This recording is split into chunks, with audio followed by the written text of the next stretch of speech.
Work upon the latter occupied fully 18 months, and when the boat was finished, it excited the admiration of all those interested in these engines of submarine navigation. By its external form, its interior arrangements, its air supply system, the rapidity with which it could be immersed, the facility with which it could be handled and controlled, and its extraordinary speed, it was conceded to be far superior to the Galbot, the Gymnote, the Zede, and other similar boats which had made great strides towards perfection. After several extremely successful experiments, a public test was given in the open sea, 4 miles off Charleston, in presence of several American and foreign warships, merchant vessels, and pleasure boats invited for the occasion. Of course the Ebba was among them, with the Count d'Artigas, Engineer Serko, and Captain Spade on board, and the old crew as well, save half a dozen men who manned the submarine machine, which was worked by a mechanical engineer named Gibson, a bold and very clever Englishman. The program of this definite experiment comprised various evolutions on the surface of the water, which were to be followed by an immersion to last several hours, the boat being ordered not to rise again until a certain buoy stationed many miles out at sea had been attained. At the appointed time, the lid was closed, and the boat at first maneuvered on the surface.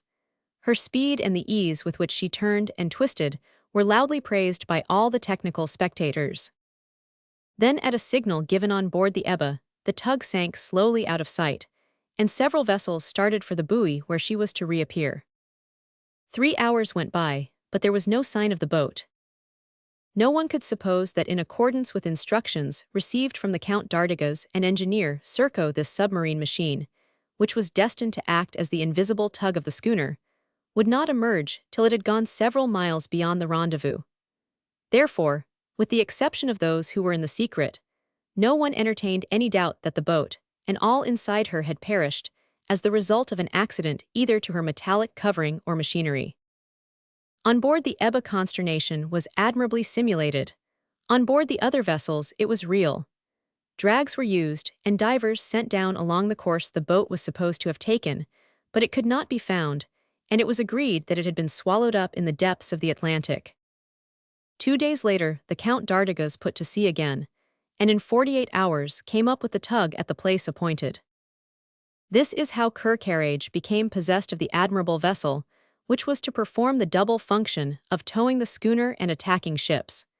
With this terrible engine of destruction, whose very existence was ignored, the Count d'Artigas was able to recommence his career of piracy with security and impunity. These details I have learned from Engineer Serko, who is very proud of his handiwork, and also very positive that the prisoner of Back Cup will never be able to disclose the secret. It will easily be realized how powerful was the offensive weapon Kerkarage now possessed. During the night the tug would rush at a merchant vessel and bore a hole in her with its powerful ram. At the same time, the schooner, which could not possibly have excited any suspicion, would run alongside, and her horde of cutthroats would pour onto the doomed vessel's deck and massacre the helpless crew, after which they would hurriedly transfer that part of the cargo that was worth taking to the Ebba. Thus it happened that ship after ship was added to the long list of those that never reached port and were classed as having gone down with all on board. For a year after the odious comedy in the Bay of Charleston, Kerkarage operated in the Atlantic, and his wealth increased to enormous proportions. The merchandise for which he had no use was disposed of in distant markets in exchange for gold and silver. But what was sadly needed was a place where the profits could be safely hidden pending the time when they were to be finally divided. Chance came to their aid.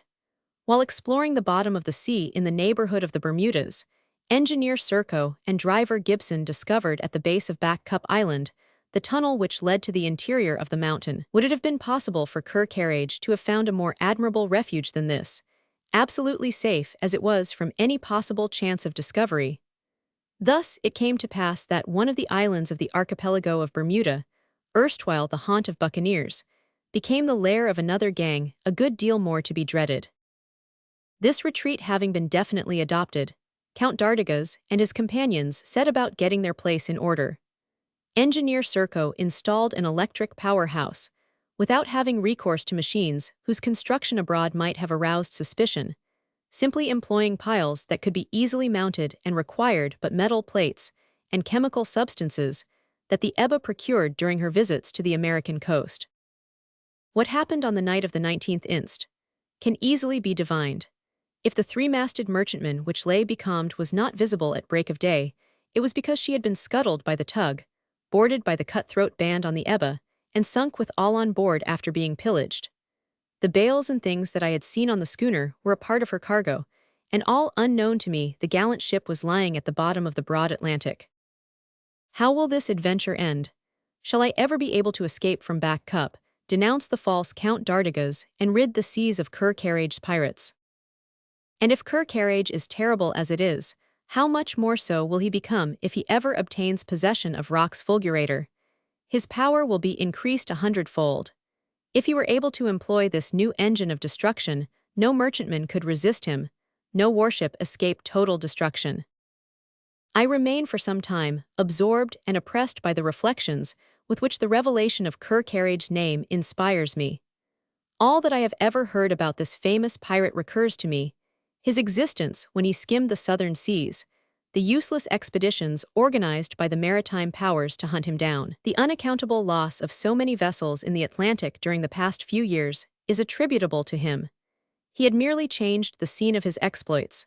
It was supposed that he had been got rid of, whereas he is continuing his piratical practices in the most frequented ocean on the globe, by means of the tug, which is believed to be lying at the bottom of Charleston Bay. Now, I say to myself, I know his real name and that of his lair, Ker-Carage and Back Cup, and I surmise that if Engineer Serko has let me into the secret, he must have been authorized to do so. Am I not meant to understand from this that I must give up all hope of ever recovering my liberty? Engineer Serko had manifestly remarked the impression created upon me by this revelation. I remember that on leaving me, he went towards Ker-Carage's habitation, no doubt with the intention of apprising him of what had passed.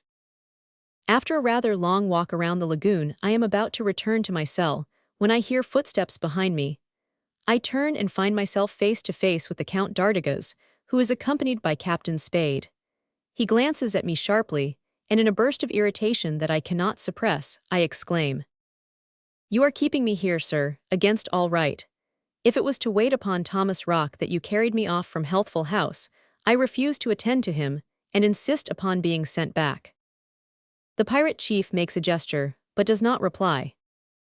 Then my temper gets the better of me altogether. "Answer me, Count d'Artigas, or rather, for I know who you are, answer me, Ker-Carage," I shout. "The Count d'Artigas is Ker-Carage," he coolly replies, "just as Warder Gaydon is Engineer Simon Hart, and Ker-Carage will never restore to liberty Engineer Simon Hart, who knows his secrets." Chapter 11.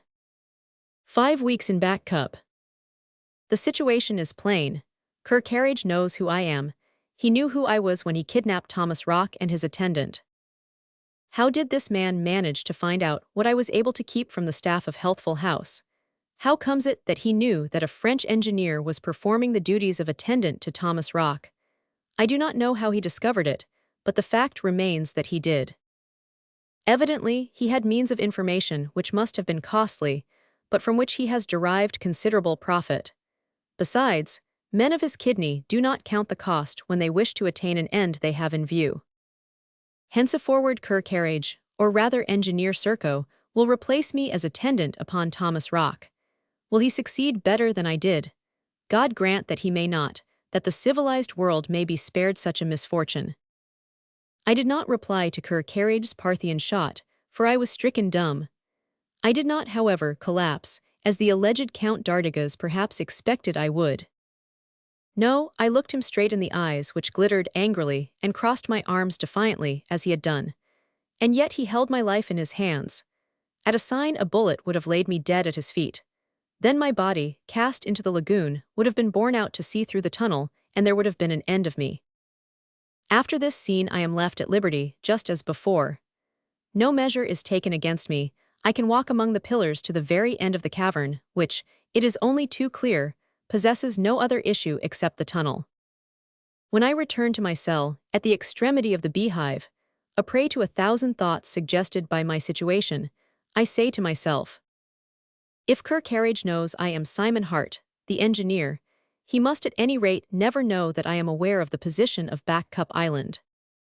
As to the plan of confiding Thomas Rock to my care, I do not think he ever seriously entertained it, seeing that my identity had been revealed to him. I regret this, inasmuch as the inventor will indubitably be the object of pressing solicitations, and as Engineer Serko will employ every means in his power to obtain the composition of the explosive and deflagrator, of which he will make such detestable use during future piratical exploits.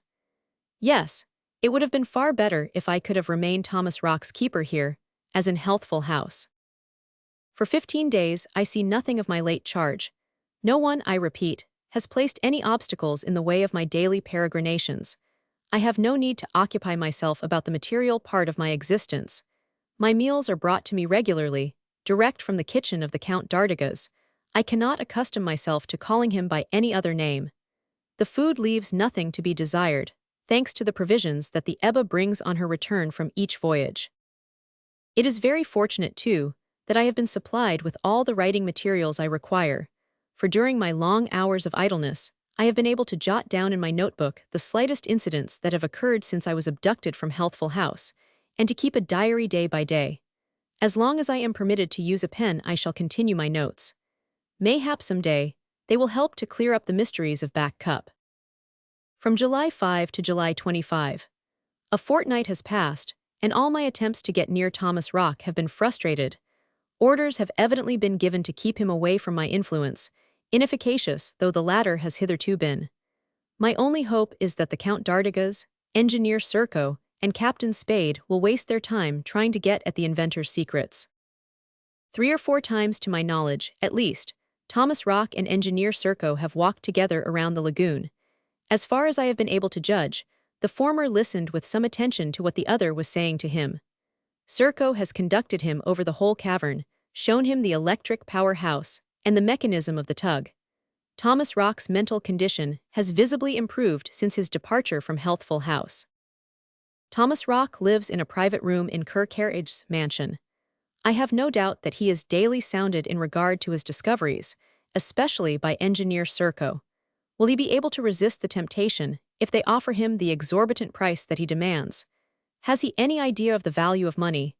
These wretches may dazzle him with the gold that they have accumulated by years of rapine. In the present state of his mind, may he not be induced to disclose the composition of his fulgurator?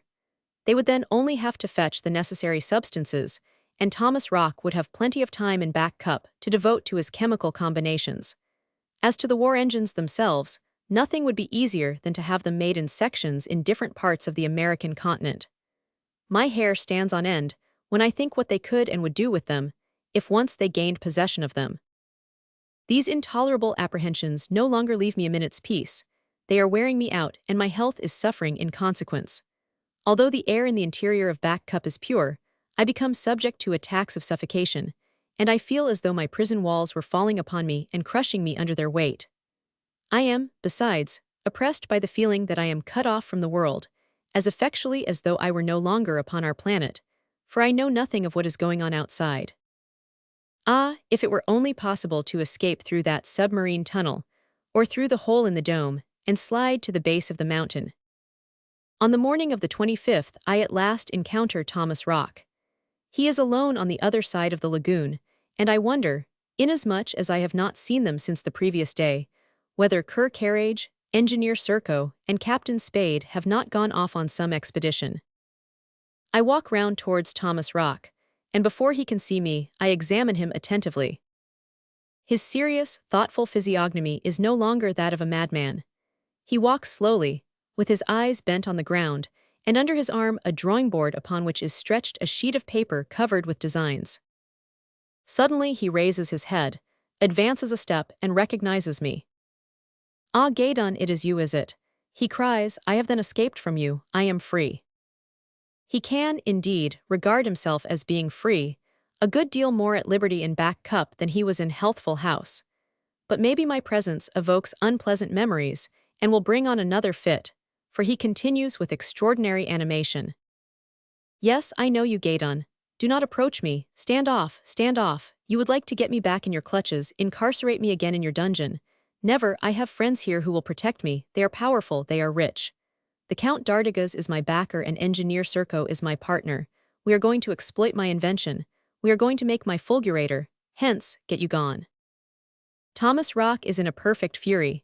He raises his voice, agitates his arms, and finally pulls from his pockets many rolls of dollar bills and banknotes, and handfuls of English, French, American, and German gold coins, which slip through his fingers and roll about the cavern.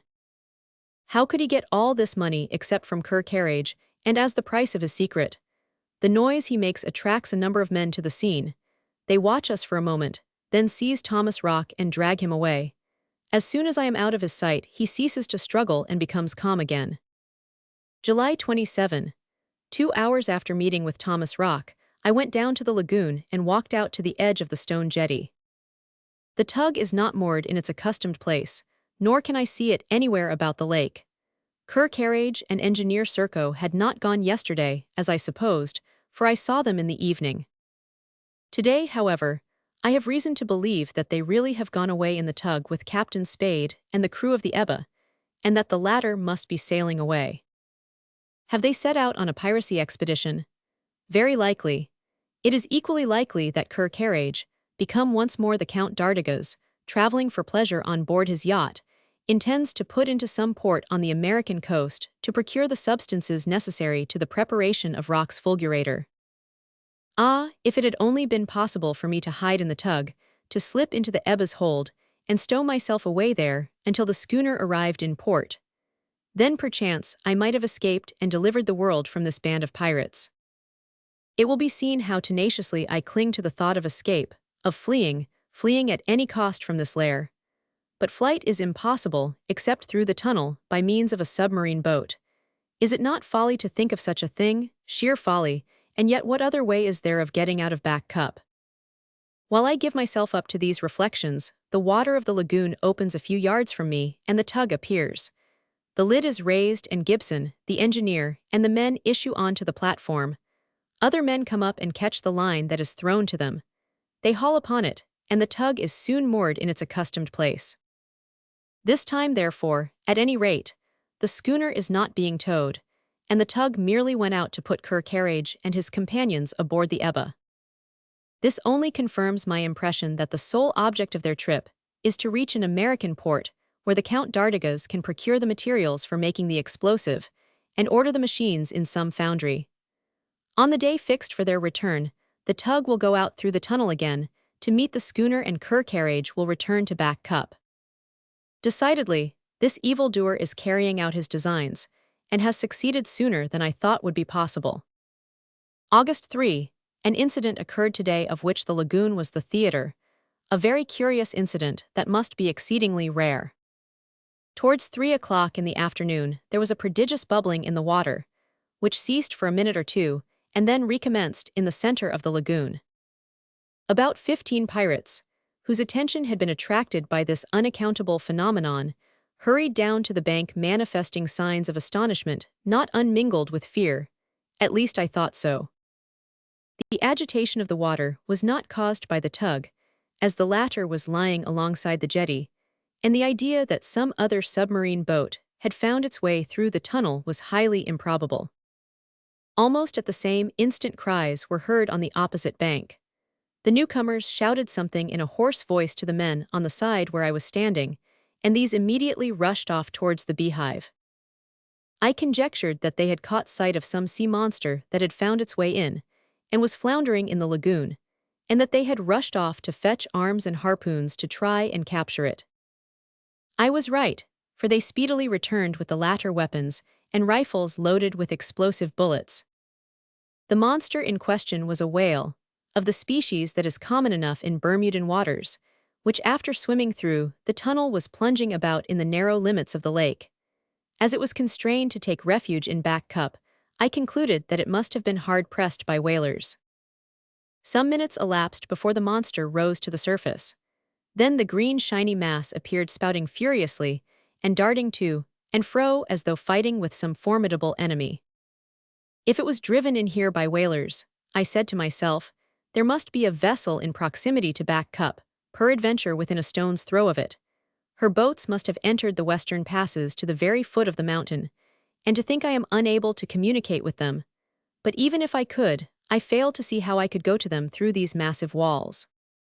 I soon found, however, that it was not fishers, but sharks that had driven the whale through the tunnel, and which infest these waters in great numbers. I could see them plainly as they darted about, turning upon their backs and displaying their enormous mouths which were bristling with their cruel teeth. There were 5 or 6 of the monsters, and they attacked the whale with great viciousness. The latter's only means of defense was its tail, with which it lashed at them with terrific force and rapidity. But the whale had received several wounds, and the water was tinged with its life-blood, for plunge and lash as it would, it could not escape the bites of its enemies. However, the voracious sharks were not permitted to vanquish their prey, for man, far more powerful with his instruments of death, was about to take a hand and snatch it from them.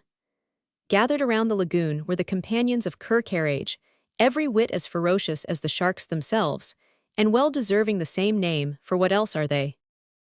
Standing amid a group, at the extremity of the jetty, and armed with a harpoon, was the big Malay who had prevented me from entering Carcarage's house. When the whale got within shot, he hurled the harpoon with great force and skill, and it sank into the leviathan's flesh just under the left fin. The whale plunged immediately, followed by the relentless sharks. The rope attached to the weapon ran out for about 60 yards and then slackened. The men at once began to haul on it, and the monster rose to the surface again near the end of the tunnel, struggling desperately in its death agony and spurting great columns of water tinged with blood. One blow of its tail struck a shark and hurled it clean out of water against the rocky side, where it dropped in again, badly, if not fatally injured. The harpoon was torn from the flesh by the jerk, and the whale went under. It came up again for the last time and lashed the water so that it washed up from the tunnel end, disclosing the top of the orifice. Then the sharks again rushed on their prey, but were scared off by a hail of the explosive bullets. 2 men then jumped into a boat and attached a line to the dead monster.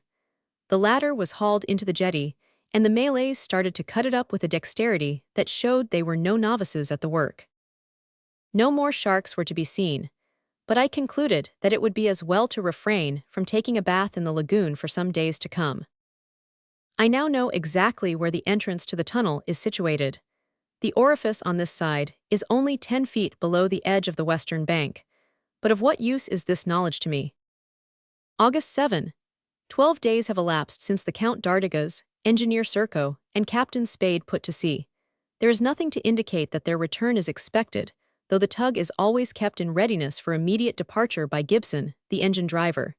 If the Ebba is not afraid to enter the ports of the United States by day, I rather fancy she prefers to enter the rocky channel of Back Cup at nightfall. I also fancy, somehow, that Carcarage and his companions will return tonight. August 10. At 10 o'clock last night, as I anticipated, the tug went under and out, just in time to meet the Ebba and tow her through the channel to her creek, after which she returned with Carcarage and the others.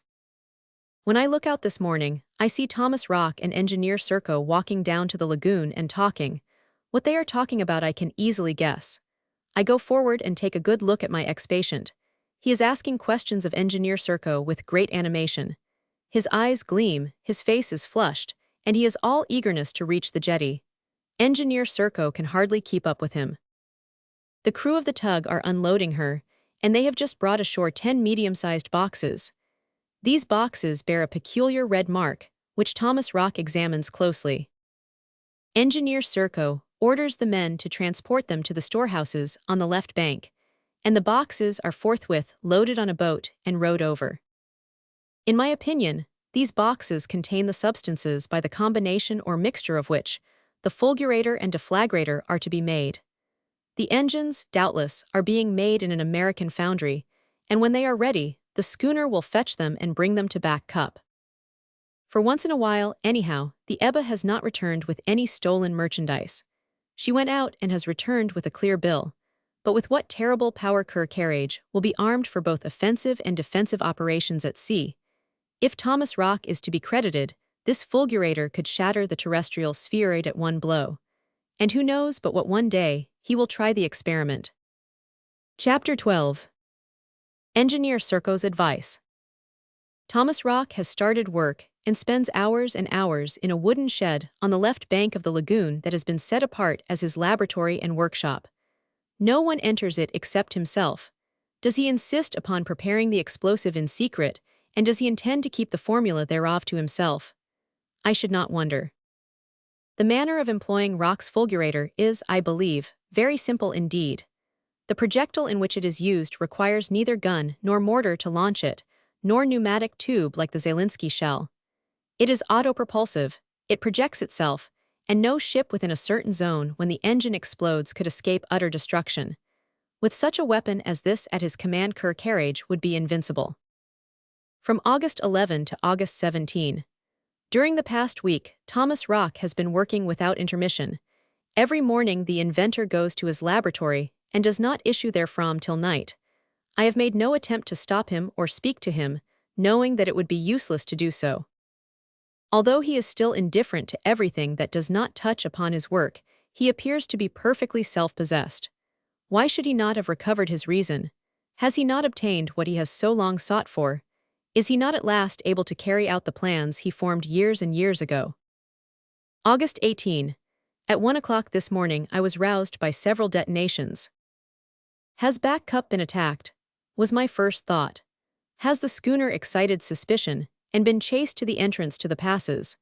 Is the island being bombarded with a view to its destruction? Has justice at last overtaken these evildoers ere Thomas Rock has been able to complete the manufacture of his explosive, and before the autopropulsive engine could be fetched from the continent? The detonations, which are very violent, continue, succeeding each other at regular intervals, and it occurs to me that if the schooner has been destroyed, all communication with the bases of supply being impossible, Back Cup cannot be provisioned. It is true the tug would be able to land the Count d'Artigas somewhere on the American coast, where, money being no object, he could easily buy or order another vessel. But no matter. If Back Cup is only destroyed before Carriage has Rock's fulgurator at his disposal, I shall render thanks to heaven. A few hours later, at the usual time, I quit my cell. All is quiet at the Beehive. The men are going about their business as usual. The tug is moored near the jetty. Thomas Rock is going to his laboratory, and Carriage and Engineer Serko are tranquilly pacing backwards and forwards by the lake and chatting. The island therefore could not have been attacked during the night. Yet I was awakened by the report of cannon, this I will swear. At this moment Carriage goes off towards his abode, and Engineer Serko, smilingly ironical as usual, advances to meet me. "Well, Mr. Simon Hart," he says, "are you getting accustomed to your tranquil existence? Do you appreciate at their just merit the advantages of this enchanted grotto? Have you given up all hope of recovering your liberty some day or other?" What is the use of waxing wroth with this jester? I reply calmly. No, sir, I have not given up hope, and I still expect that I shall be released. What, Mr. Hart, separate ourselves from a man whom we all esteem, and I from a colleague who perhaps, in the course of Thomas Rock's fits of delirium, has learned some of his secrets. You are not serious. So this is why they are keeping me a prisoner in Back Cup. They suppose that I am in part familiar with Rock's invention, and they hope to force me to tell what I know if Thomas Rock refuses to give up his secret.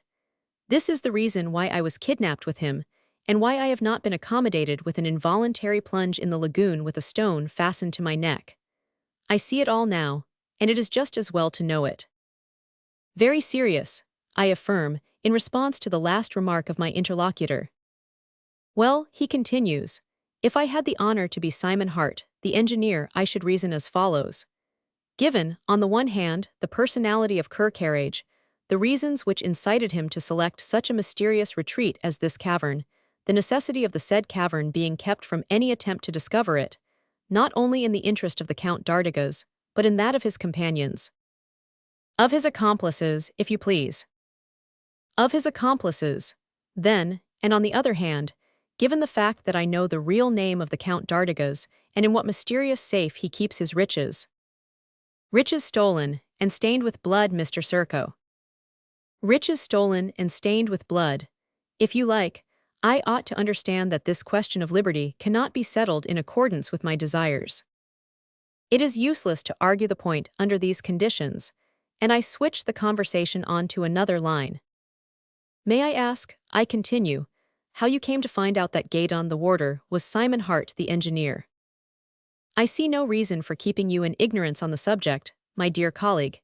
It was largely by hazard. We had certain relations with the manufactory in New Jersey with which you were connected, and which you quitted suddenly one day under somewhat singular circumstances. Well, during a visit I made to Healthful House some months before the Count d'Artigas went there, I saw and recognized you. You? My very self, and from that moment I promised myself the pleasure of having you for a fellow passenger on board the Ebba.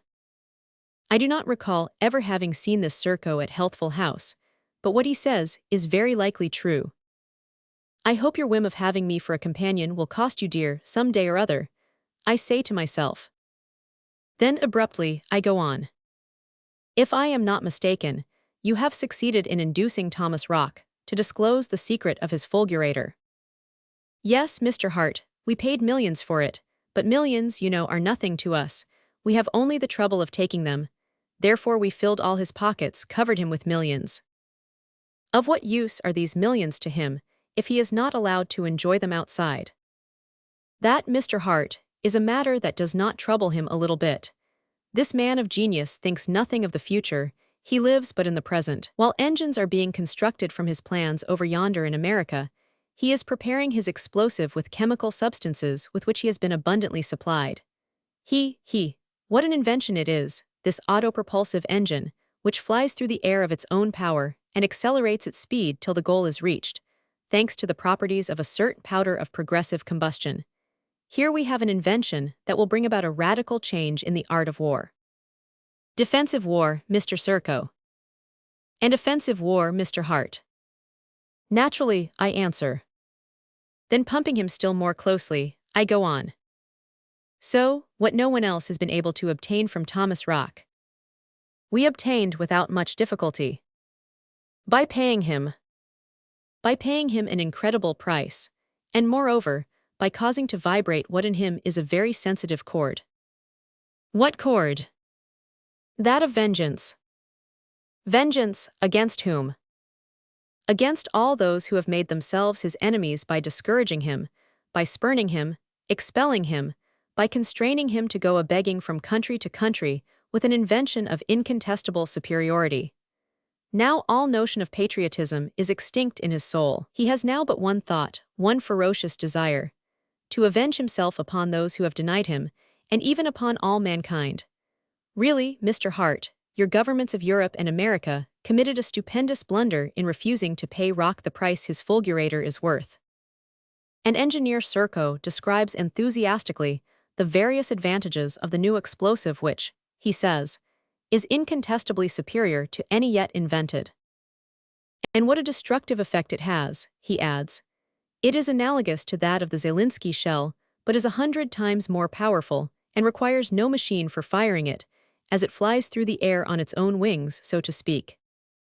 I listen in the hope that Engineer Serco will give away a part of the secret, but in vain. He is careful not to say more than he wants to. Has Thomas Rock, I ask, made you acquainted with the composition of his explosive? Yes, Mr. Hart, if it is all the same to you, and we shall shortly have considerable quantities of it stored in a safe place. But will there not be a great and ever-impending danger in accumulating large quantities of it? If an accident were to happen, it would be all up with the island of. Once more the name of Back Cup was on the point of escaping me. They might consider me too well informed if they were aware that in addition to being acquainted with the Count d'Artigas' real name, I also know where his stronghold is situated. Luckily Engineer Serco has not remarked my reticence, and he replies, there will be no cause for alarm. Thomas Rock's explosive will not burn unless subjected to a special deflagrator. Neither fire nor shock will explode it. And has Thomas Rock also sold you the secret of his deflagrator? Not yet, Mr. Hart, but it will not be long before the bargain is concluded. Therefore, I repeat, no danger is to be apprehended, and you need not keep awake of nights on that account. 1,000 devils, sir. We have no desire to be blown up with our cavern and treasures. A few more years of good business, and we shall divide the profits, which will be large enough to enable each one of us to live as he thinks proper and enjoy life to the top of his bent. After the dissolution of the firm of Kercarrage & Co., I may add that though there is no danger of an explosion, we have everything to fear from a denunciation. which you are in the position to make, Mr. Hart. Therefore, if you take my advice, you will, like a sensible man, resign yourself to the inevitable until the disbanding of the company. We shall then see what in the interest of our security is best to be done with you. It will be admitted that these words are not exactly calculated to reassure me. However, a lot of things may happen ere then. I have learned one good thing from this conversation, and that is that if Thomas Rock has sold his explosive to Kirkcarage & Co., he has at any rate kept the secret of his deflagrator, without which the explosive is of no more value than the dust of the highway. But before terminating the interview, I think I ought to make a very natural observation to Mr. Serko. Sir, I say, you are now acquainted with the composition of Thomas Rock's explosive. Does it really possess the destructive power that the inventor attributes to it? Has it ever been tried? May you not have purchased a composition as inert as a pinch of snuff? You are doubtless better informed upon this point than you pretend, Mr. Hart. Nevertheless, I thank you for the interest you manifest in our affairs, and am able to reassure you. The other night we made a series of decisive experiments. With only a few grains of this substance, great blocks of rock were reduced to impalpable dust. This explanation evidently applies to the detonation I heard. Thus, my dear colleague, continues Engineer Serko, I can assure you that our expectations have been answered. The effects of the explosive surpass anything that could have been imagined. A few thousand tons of it would burst our spheroid and scatter the fragments into space. You can be absolutely certain that it is capable of destroying no matter what vessel at a distance, considerably greater than that attained by present projectiles, and within a zone of at least a mile. The weak point in the invention is that rather too much time has to be expended in regulating the firing. Engineer Serko stops short, as though reluctant to give any further information, but finally adds, Therefore, I end as I began, Mr. Hart. Resign yourself to the inevitable, accept your new existence without reserve. Give yourself up to the tranquil delights of this subterranean life. If one is in good health, one preserves it. If one has lost one's health, one recovers it here. That is what is happening to your fellow countrymen. Yes, the best thing you can do is to resign yourself to your lot. Thereupon this giver of good advice leaves me, after saluting me with a friendly gesture, like a man whose good intentions merit appreciation. But what irony there is in his words, in his glance, in his attitude. Shall I ever be able to get even with him? I now know that at any rate it is not easy to regulate the aim of Rock's autopropulsive engine. It is probable that it always bursts at the same distance, and that beyond the zone in which the effects of the fulgurator are so terrible, and once it has been passed, a ship is safe from its effects. If I could only inform the world of this vital fact. August 20. For 2 days no incident worth recording has occurred. I have explored Back Cup to its extreme limits. At night, when the long perspective of arched columns are illuminated by the electric lamps, I am almost religiously impressed when I gaze upon the natural wonders of this cavern, which has become my prison. I have never given up hope of finding somewhere in the walls a fissure of some kind of which the pirates are ignorant, and through which I could make my escape. It is true that once outside I should have to wait till a passing ship hove in sight. My evasion would speedily be known at the Beehive, and I should soon be recaptured, unless, a happy thought strikes me, unless I could get at the Ebba's boat that was drawn up high and dry on the little sandy beach in the creek. In this, I might be able to make my way to St. George or Hamilton. This evening, it was about 9 o'clock. I stretched myself on a bed of sand at the foot of one of the columns, about 100 yards to the east of the lagoon. Shortly afterwards, I heard footsteps, then voices. Hiding myself as best I could behind the rocky base of the pillar, I listened with all my ears. I recognized the voices as those of Kirkcarage and Engineer Serko. The two men stopped close to where I was lying and continued their conversation in English, which is the language generally used in Back Cup. I was therefore able to understand all that they said. They were talking about Thomas Rock, or rather his fulgurator. In a week's time, said Kirkcarage, I shall put to sea in the Ebba and fetch the sections of the engines that are being cast in that Virginian foundry. And when they are here, observed Engineer Serko, I will piece them together and fix up the frames for firing them. But beforehand, there is a job to be done which it seems to me is indispensable. What is that? To cut a tunnel through the wall of the cavern. Through the wall of the cavern. Oh, nothing but a narrow passage through which only one man at a time could squeeze, a hole easy enough to block, and the outside end of which would be hidden among the rocks. Of what use could it be to us, Serco? I have often thought about the utility of having some other way of getting out besides the submarine tunnel. We never know what the future may have in store for us. But the walls are so thick and hard, objected Carriage. Oh, with a few grains of rock's explosive, I undertake to reduce the rock to such fine powder that we shall be able to blow it away with our breath, Serco replied. It can easily be imagined with what interest and eagerness I listened to this. Here was a ray of hope. It was proposed to open up communication with the outside by a tunnel in the wall, and this held out the possibility of escape. As this thought flashed through my mind, Carriage said, "Very well, Serco, and if it becomes necessary some day to defend Back Cup and prevent any ship from approaching it. It is true," he went on, without finishing the reflection, "our retreat would have to have been discovered by accident or by denunciation." "We have nothing to fear either from accident or denunciation," affirmed Serco. "By one of our band, no, of course not, but by Simon Hart perhaps." "Hart?" exclaimed Serco. "He would have to escape first, and no one can escape from Back Cup. I am, by the by, interested in this Hart. He is a colleague, after all, and I have always suspected that he knows more about rock's invention than he pretends.